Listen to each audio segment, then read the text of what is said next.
50 అడుగుల పొడవు గల గోడ నిర్మాణం చేపడుతున్న సమయంలో నాసిరకంగా పనులు జరగకుండా నాణ్యతతో చేయించాల్సిన బాధ్యత అధికారులపై లేదా అని భక్తులు ప్రశ్నిస్తున్నారు.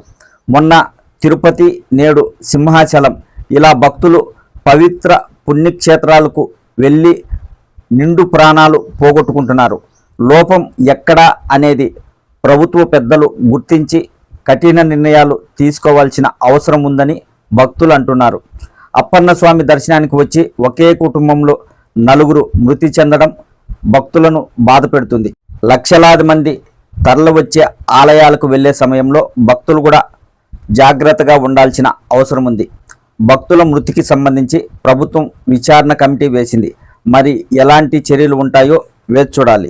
ప్రముఖ పుణ్యక్షేత్రాలలో ఇలాంటి సంఘటనలు జరగకుండా రాబోయే రోజుల్లో భవిష్యత్తులో ప్రభుత్వాలు గట్టి చర్యలు తీసుకుంటాయని ఆశిద్దాం.